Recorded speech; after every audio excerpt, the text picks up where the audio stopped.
My wife, Kate, sometimes calls me Jack when she gets upset. My name is Tom. Jack was the name of my wife's first husband, and that's pretty much all I know about him. Kate was reluctant to talk about the marriage. It was unusually brief and, from what I gather, wholly unpleasant.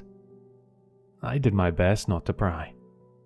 Still, the idea that there was a man before me would sometimes tug on my insecurities. I usually kept my feelings to myself, as I didn't want to open any old wounds. But now I'm starting to wonder, what happened to him? I met Kate shortly after I finished my undergrad at the Houston Symphony. I'm not sure why I went, since I never preferred classical music, but I couldn't complain about free tickets. Unbeknownst to me, I would sit next to my future wife during Mozart's Requiem. Kate and I talked the whole time. It was like I had known her for years. I mustered up the courage to ask her to dinner, and have been madly in love ever since. Kate was a bit older than me, which I had no problem with. She was just finishing up a psychiatry residency when we first met. Kate came from a wealthy and posh English family, with long ties to the banking industry and scientific discovery. They intimidated me because I was the first person in my family to even complete high school. We didn't see Kate's family much, and I got the impression that they disapproved of our relationship. But that didn't matter to Kate. She loved me for who I was.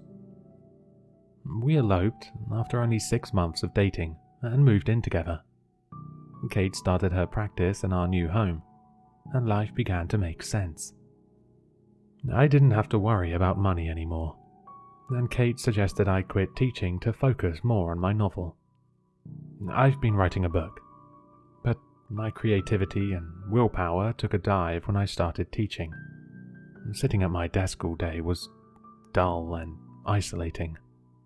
I sometimes wondered if I was even meant to be a writer. To decompress, I'd take walks in the park and watch the landscapers cut the grass and trim the hedges. I felt an odd kinship toward them and fantasized about riding on one of their lawnmowers in the hot sun. Anything was better than being crammed at my desk. But I knew Kate would be disappointed if I gave up writing entirely. The boredom got to me one day.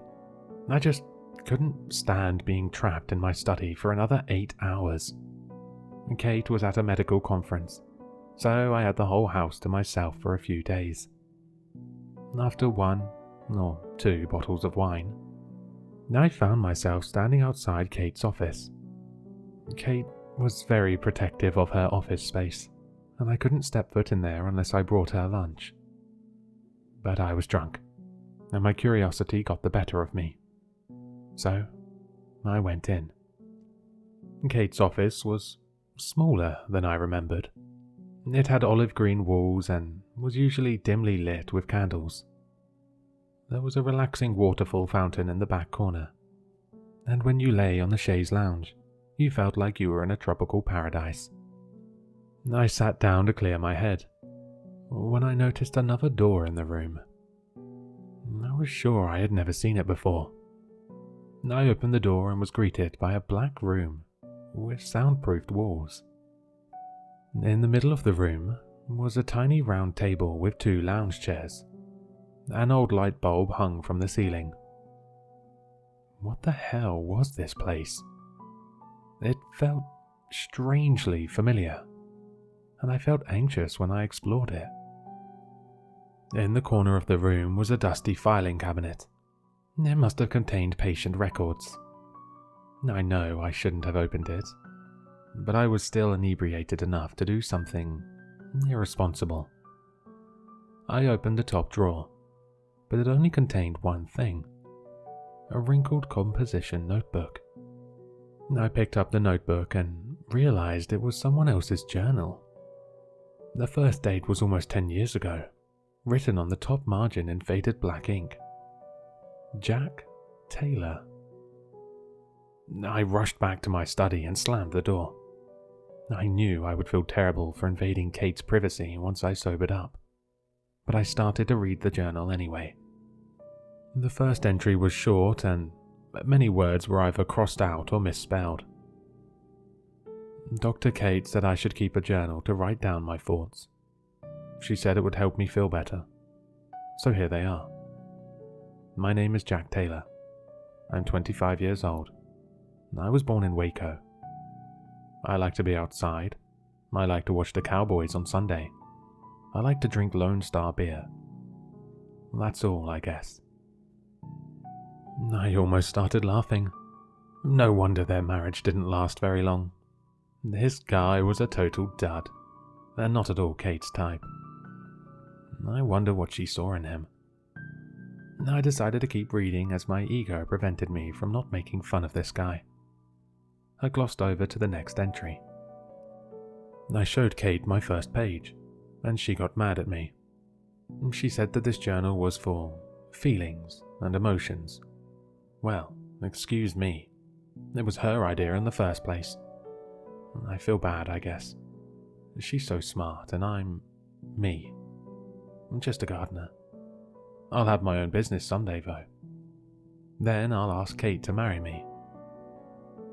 I started to feel bad after the second passage. Jack may have been a bit dim, but I could definitely empathize with him. I always felt like I needed to be better for Kate. It could be hard to be with someone so much more accomplished than yourself. I mulled over whether or not I wanted to continue reading, but I decided to keep going. The following passage was dated almost a year later. I know it's been a while since I've written in this journal, because I decided to only write when I felt depressed. Kate keeps bringing up the idea of me going back to school, and while that sounds nice, I'm content with our life. I enjoy writing and even have ideas for a book, but I'm not sure I want to return to college. The landscaping business is doing better than anticipated. It's blue-collar work, and I know Kate is embarrassed because her family back in Cornwall disapproves. However, we said our vows, which should mean more to her. I'll talk to her tomorrow. I need to put my foot down. I stopped reading to pour another glass of wine. It was interesting to hear Jack's perspective on his marriage to Kate. Kate never outright said anything nasty about Jack, but I always got the feeling that he was solely the problem. I guess situations are always more complicated than they seem. I flipped to the next page with a different perspective. Plus, his writing had improved dramatically since his first entry. The fighting with Kate is getting worse. Why can't she just accept me for who I am? I will never be the sensual, introspective novelist that she desires. I have a business to run. A business, I might add, that has paid for this house and extra additions for her new office once she finishes her residency. I'm just so exhausted from the constant mental gymnastics with her. It's almost like she's trying to conform me to her weird fantasy. I like what I do. I shook my head and took another sip of wine. It was almost surreal reading Jack's journal. We were more similar than I had initially thought. Was Kate doing the same thing to me? I really enjoyed teaching, but I knew it wouldn't be enough for her. I kept reading. Last night, I had that terrible nightmare again. I dreamt I was sitting in a dark room and sitting at a chipped wooden table. Kate was there too, and she kept turning the light on and off while saying terrible things to me. Before I woke up, she was screaming, almost foaming at the mouth. I've never seen her that angry before. I haven't been able to sleep very well recently, and I honestly don't feel like myself anymore. I've called in sick to work for the past 3 days. I thought being outside would help me breathe again, but working is the last thing I want to do. perhaps Kate is right. Maybe a change of scenery would be helpful for me. I froze after I read the last page.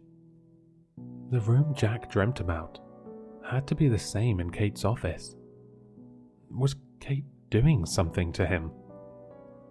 I crept back to Kate's office and slipped into the room again. It felt even smaller this time, and the feelings of anxiousness rose from my stomach again. I grasped my chest, struggling to breathe, until I thought I was almost suffocating. What was going on with me? My knees started to buckle, and I slid into the cold wooden table's only chair. I looked up, and it felt like the Vanta-black walls slowly moved toward me. I mustered up all my strength and threw myself at the filing cabinet to put back Jack's journal. This time, I knocked over a small manila folder from the top of the cabinet. Was this here before? I grabbed it and rushed out of the room, collapsing on Kate's chaise lounge. I quickly came back to my senses and inspected the folder. It was filled with documents, and on the corner was a rectangular blue sticker labeled Jack Taylor. Inside were patient records and various essays scribbled with handwriting that looked like Kate's. Was Jack Kate's patient before they were married? That didn't make any sense. Kate hadn't even started her practice when we got married. How was she already treating patients? And to marry one? Kate was almost paranoid about following ethical guidelines. To break her oath seemed unfathomable to me. Against my best judgment, I opened the folder and combed through the pages. Jack was undergoing treatment for dissociative identity disorder and depression. Early forms of therapy weren't helping, and Kate wrote in her notes that she would try a controversial form of treatment as an alternative. Hypnosis. My eyes immediately darted to the corner of the room, the door still hanging wide open, revealing an abyss. So that's what the room was for.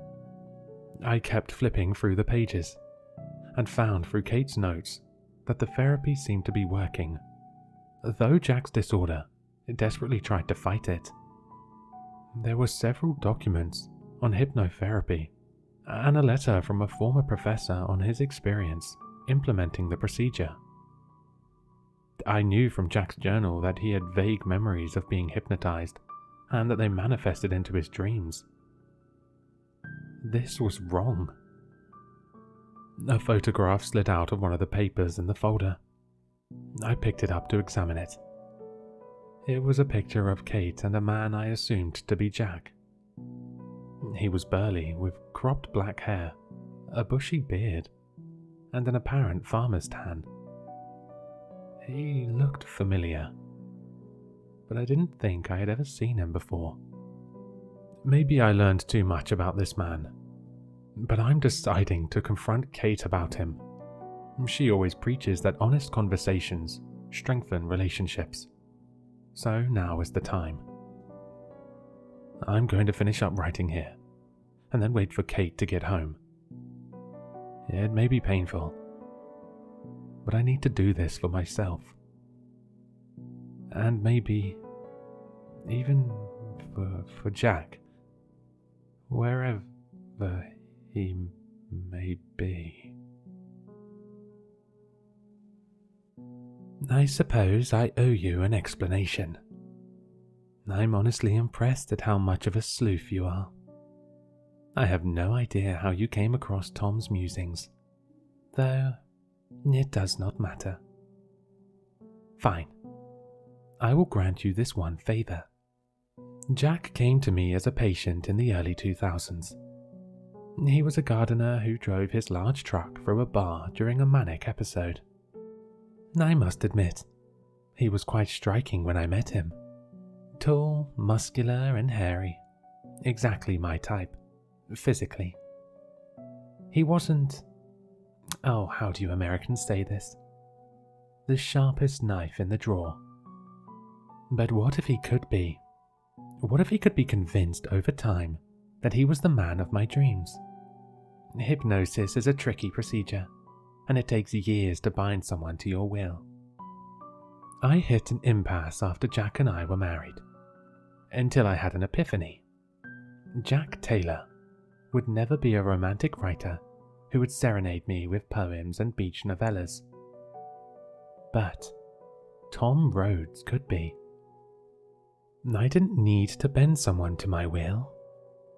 I needed to get them to believe they were not the person they thought they were. Through hypnosis, a gardener could become a novelist. Plus, I always preferred the name Tom. The experiment went extraordinarily well at first, but alas, Tom's disorder was incredibly resilient. It was like his DID was leading him to the truth in a twisted and cruel way. I knew he was getting close to finding out when he started writing less and drinking more. I told him I was going to a news conference and let him figure out the truth for himself. Where is he now? Oh, darling, I would not worry about Tom anymore. His job is done, and he is now at peace. I am ready to close the chapter on this experiment. I'm done with using hypnosis for love. But you, what are we going to do with you?